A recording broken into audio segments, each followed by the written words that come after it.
Today we are going to be exploring the island of Jamaica and all the amazing things that you can do on your vacation in Jamaica. Right now, obviously, we all know Jamaica is located in like the center of the Caribbean Sea. It's the island from the Caribbean that's closest to the center of the Caribbean Sea. It's located south of Cuba and to the west of Haiti, which is those are two interesting countries to have as neighbors, right? So the capital of Jamaica is Kingston, located on the southeastern part of the island. Most of Jamaica's tourist activity seems to be concentrated more at the northern part of the island. Really, the majority of the coast and lots of places all over the island are popular tourist destinations, which makes sense, you know? Jamaica's tourism industry makes up like 40% of its GDP or something like that. I'll put the actual accurate information on the screen. Jamaica has 6 airports, 3 aerodromes that facilitate inter-island transport, which we don't need to know about because I suspect most of us can't afford that, right? But there are tours that you could pay and you could fly around different parts of the island and you get tours. There are interesting geological features that we are going to talk about that you might be interested in seeing from the sky. There are 3 international airports. This is what is important to us. So there's the Norman Manley International Airport in Kingston, Jamaica. This is the country's second most important airport and the one that has the most connecting flights with other Caribbean islands.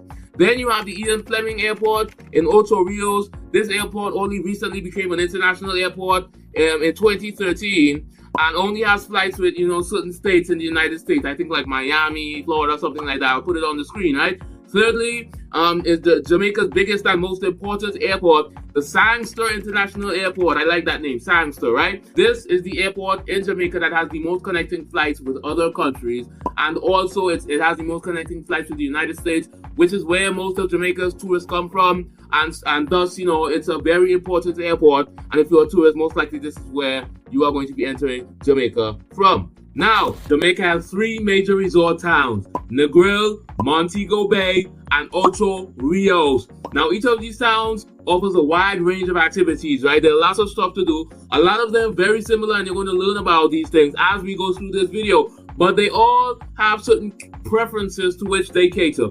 For example, Negril is more of a laid-back sort of beach town, right? It's more, if you want a relaxing vacation, that's where you want to go if you're going to Jamaica. And then you have Montego Bay, which is, like I said, the capital of tourism in Jamaica. And that place is very busy, it's very bustling.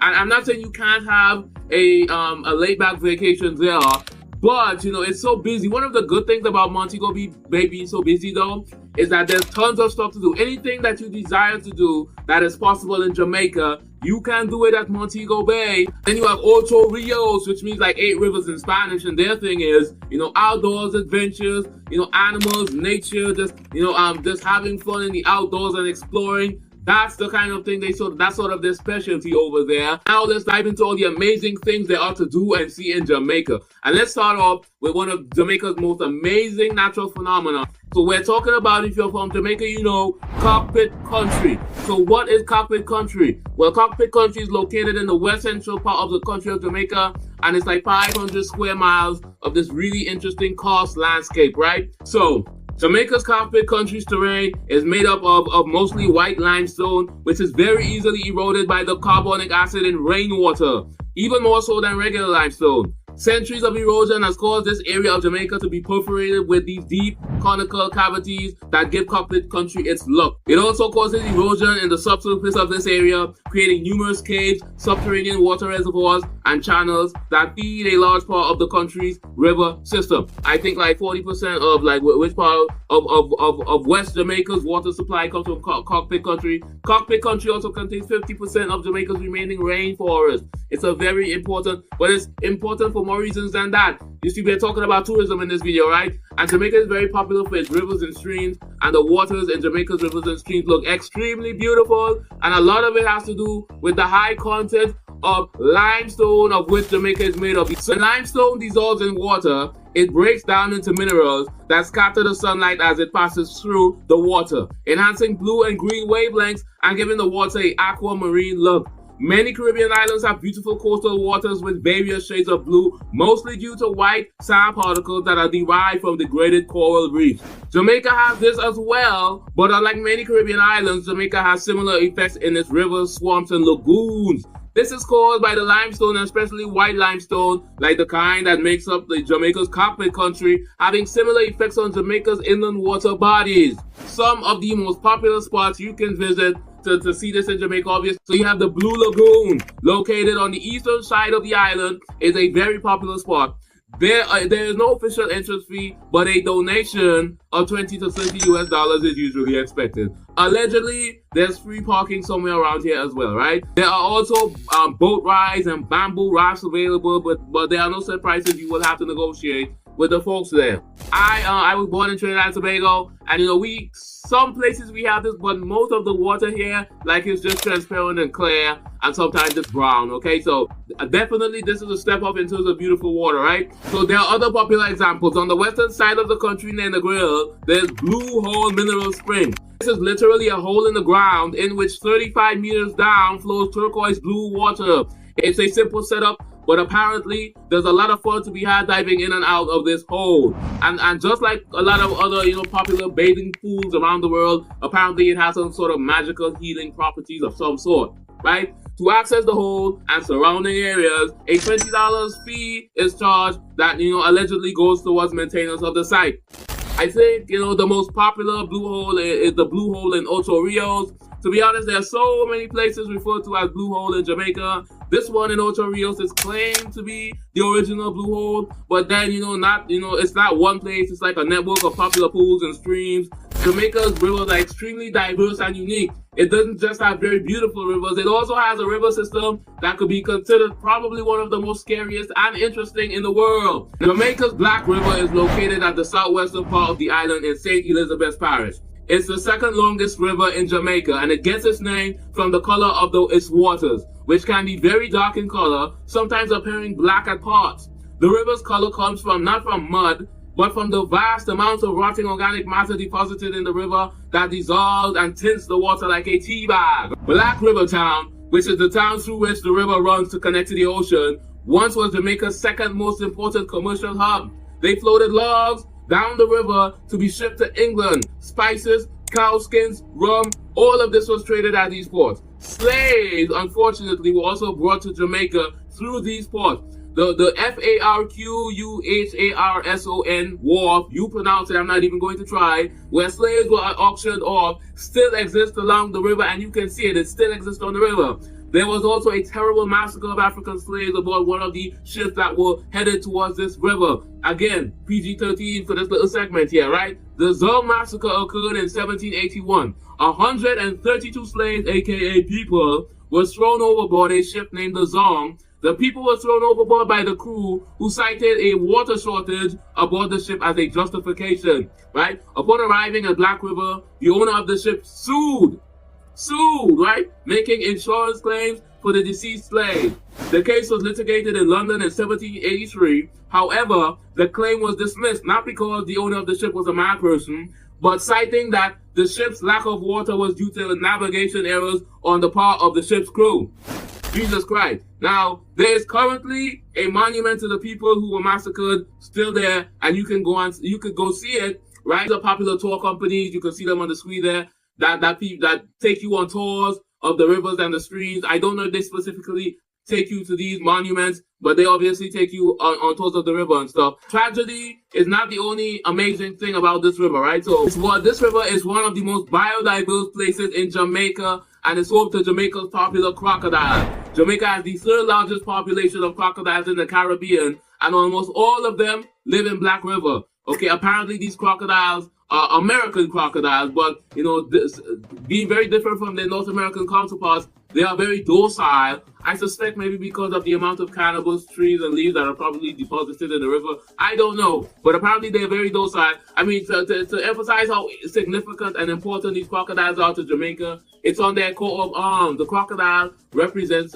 strength and resilience to Jamaicans, right? And what is more resilient than a crocodile living around since the dinosaurs, right? I mean, a Black River, which you can't see anything, that is infested with crocodiles, to me, that sounds very scary, but you might want to go see it, right? So now, let's talk about one of the most beautiful bodies of water in Jamaica. It's world famous, and that's the Luminous Lagoon. Now, you might already have heard of the Luminous Lagoon. If you have, stay tuned, because you might have heard about it, but you might not know that how unique and how special it really is. And if you've never heard about the Luminous Lagoon, you definitely want to stay tuned. Now, Jamaica's Luminous Lagoon is located in a town in Falmouth, Jamaica. It is one of 60 to 80 bodies of water around the world that supports microorganisms called dinoflagellates. Dinoflagellates emits light when disturbed, which causes bodies of water to light up when agitated. Other Caribbean islands have glowing waters are the Cayman Islands, the U.S. Virgin Islands, and of course Puerto Rico, which has the most and brightest glowing waters in the world, right?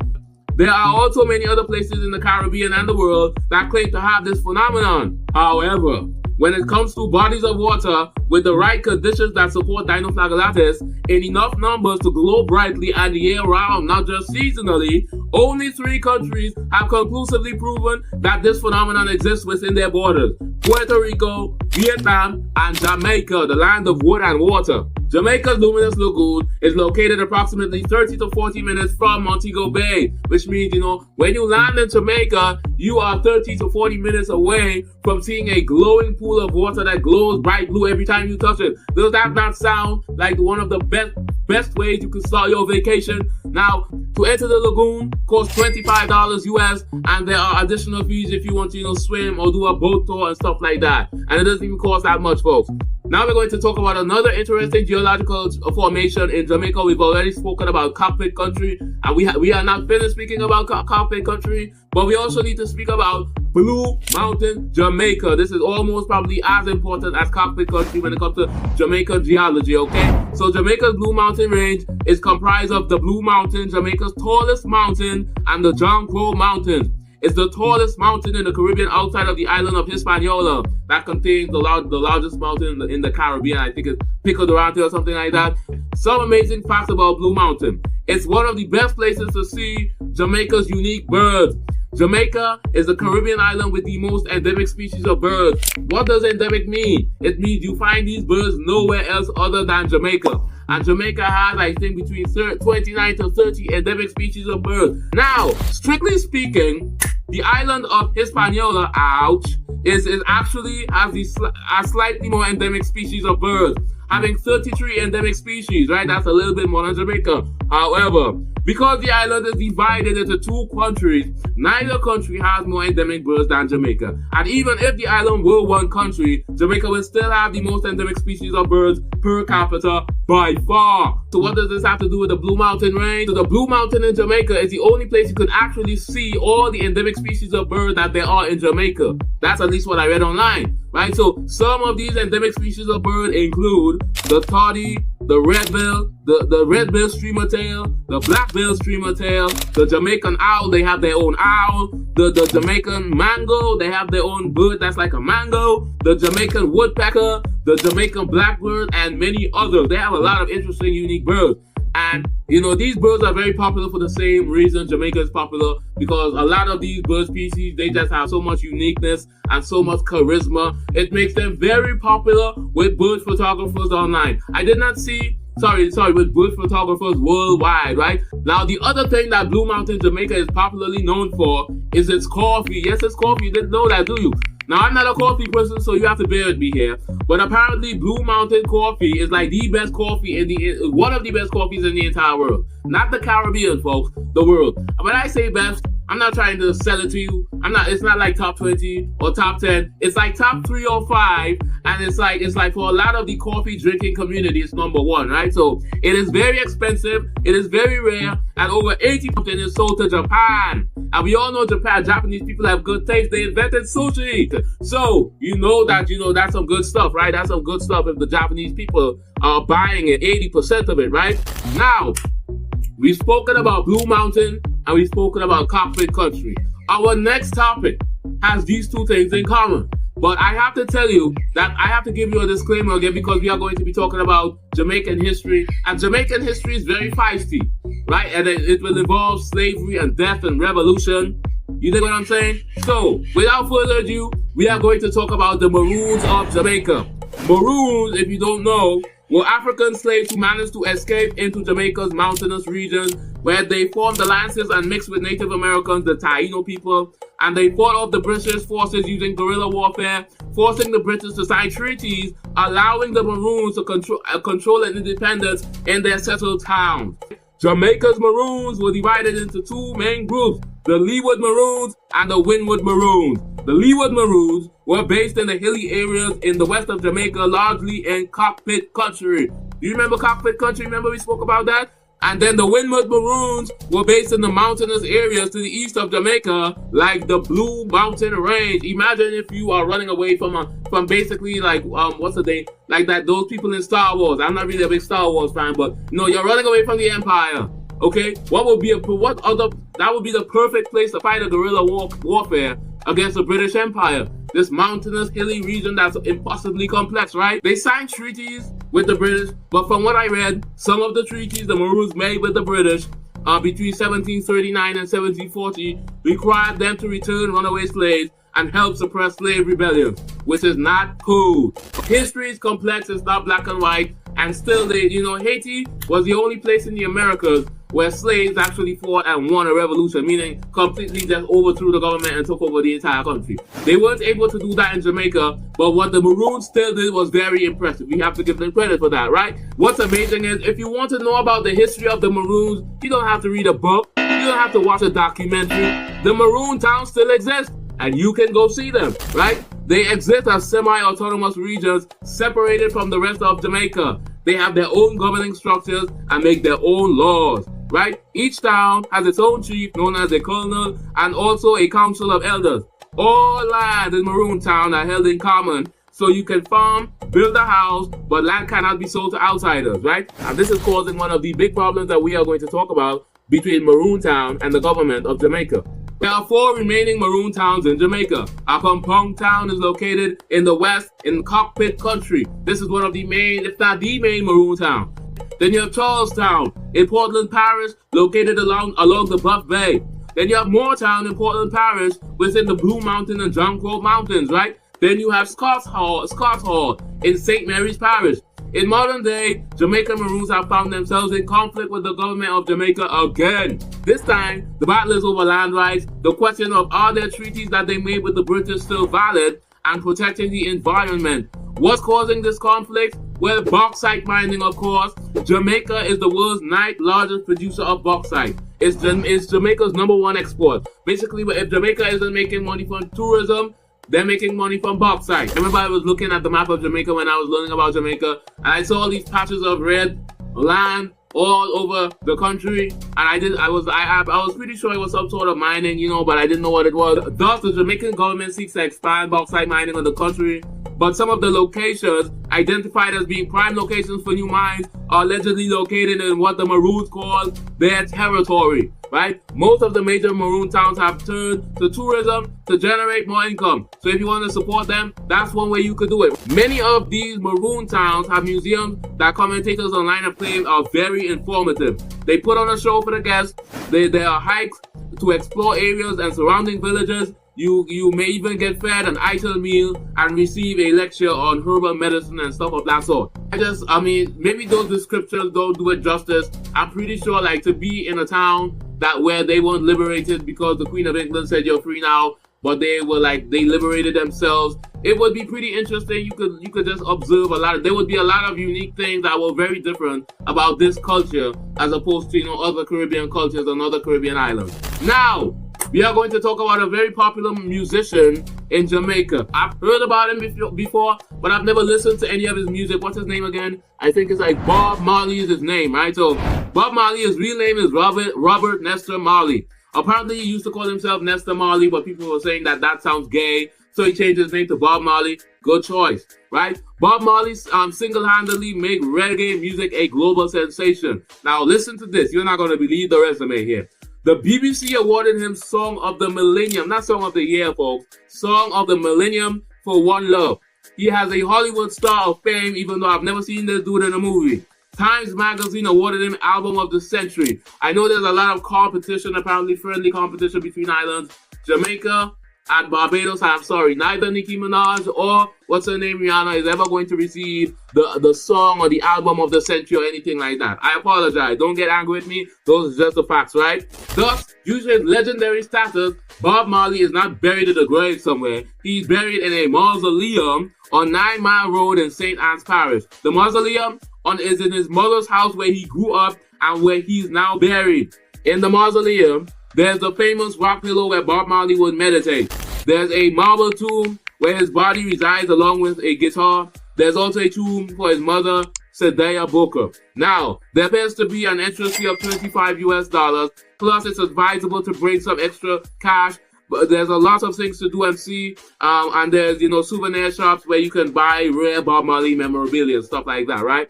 And then you have the Bob Marley Museum. The museum is located on number 59 Hope Road in Kingston, Jamaica. This is actually where Bob Marley used to live.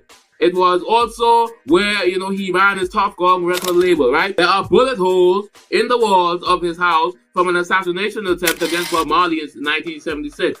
You ain't nobody unless they're trying to assassinate you, right? Gunmen attacked Bob Marley and his entourage at his home. Bob Marley, his wife Rita, and his manager Don Taylor were also shot, and they all survived, right? There's a short film about Bob Marley when you go to the museum. His record studio is still there, and the museum sells weed. You get to smoke the same weed that Bob Marley used to smoke. Now, if you're an artist, you might want to try that, right? A standard entry ticket costs $30 to $41 US. It costs more, obviously, if you take tour packages from one of these resort towns, of course, right? Now, Bob Marley made, reggae music popular worldwide, right? But by doing that, reggae music made Rastafarianism popular worldwide. And what is Rastafarianism? Rastafarianism is a whole religion that was invented on and spread from the island of Jamaica. Only 2 Caribbean islands have created their own religions, right? You have, the Jamaican Rastafarian religion, and Trinidad and Tobago invented the Baptist religion. That comes from Trinidad, apparently. And you want to subscribe, you'll be covering that in other videos. So, you all see the Rastafarian flag with the red and the green and the gold. But what does it mean, right? Well, the red symbolizes the blood and the struggle of African people, like me. And then you have the green, which represents vegetation and natural beauty. I wonder what vegetation they're alluding to. And then you have the gold, which symbolizes the wealth of Africa, right? Rastafarianism emerged out of impoverished black communities in the Jamaica during the 1930s. The official Rastafarian religion began after several prominent Christian pastors proclaimed that the crowning of Haile Selassie as Emperor of Ethiopia fulfilled biblical prophecy. This was based on the prophecy of Marcus Garvey, who said, "Look to Africa, where a black king shall be crowned is at hand." That's what he said, verbatim, right? So, their Afrocentric interpretation of the Bible and their beliefs that the European interpretations of the Bible were a distortion of the Bible's teachings were the reasoning for this. One of the best ways to experience Rastafarianism in Jamaica is by visiting the Rastafarian village near Montego Bay, right? So, at the Rastafarian indigenous village, you get to learn about the history of Rastafarianism. There's a lot more than what I just said, obviously. And, you get to learn the teachings of Rastafarianism. You get to learn about organic gardening and participate in traditional crafts like drum beating, drum making, and making organic soap. Did you know that the soaps that we use on our skin are destroying? They kill the bad and the good bacteria. Did you know that? You didn't know that, did you? The village has a website. They detail their prices and packages. The cheapest package was like $150 per person, and the most expensive one was like $250. And you really have to look at the websites. They have like limits on how many people guests they will entertain at one time and stuff like that. There are other Rastafarian experiences as well. There is the Rastafari experience. This normally includes an ATV and UTV tour of the countryside where you get to explore ganja farms. I know some people would love that. You visit scenic locations like mineral springs, learn about organic farming, eat fresh fruit, and the tour usually ends in a farm to table organic meal, the best kind of meal, folks. All 9 sources say the prices for this tour is like $165. There are quite a few of these Rastafarian team experiences in Jamaica. Here's a list of the ones that I could find. So definitely you'd want to check out these Rastafarian experiences if this is up your alley, if this is something you're interested in. The last thing we're going to talk about is my favorite thing about Jamaica. I did not know this. I did not expect this, and I know a lot of you would not expect this either. But Jamaica, you need to sit down and brace yourself for this one. Jamaica is one of the best places in the Caribbean you could go if you want to interact with dolphins. That's right. Jamaica has four the popularly known facilities where you can have guaranteed interactions with dolphins. Firstly, we have the Dolphin Cove in Montego Bay, which is actually located in Lucia, right? There are, these are the prices and the packages if you want to go, right? There's a lot of stuff here. These dolphins are a big deal, right? And so some sources say you can access the facility from the Grill or Montego Bay with, just call your hotel and they'll hook up the tour and the transport and everything for you, right? Then there's the Puerto Seco Beach Club. This one is located halfway between Montego Bay and Ocho Rios. Brace yourselves because the prices, they just keep going up from here. First you have to pay a separate fee just to access this beach, right? And then you have other fees that you have to pay just to interact with the dolphin. Up next, we have the Dolphin Cove in Ocho Rios, the most highly rated and well-reviewed dolphin cove in Jamaica, which you know what that means, it's probably one of the best in the Caribbean as well, right? So, these are the prices and the packages you can get at Ocho Rios. And aside from dolphins, you can get you get the pet and snorkel with stingrays, which is something I do not desire to do, and other sea creatures, right? A lot of these Dolphin Cove locations, there's a lot more than just dolphins, especially at this Ocho Rios facility. There are petting zoos and hiking trails, and the dolphins are the dolphins are the stars of the show, and they are the stars. I mean, when you hear the ridiculous security protocol they have for these damn dolphins, and the thing, what is a boogie push and a dorsal toe, and why the hell does it cost so much money? But they're cute though. You cannot take that away from them. They are cute. I see there's all sorts of things you can do out there. When I looked at videos of these Dolphin Cove locations, they don't actually have videos of the actual dolphin interactions. I'll get to why soon. It's absolutely ridiculous.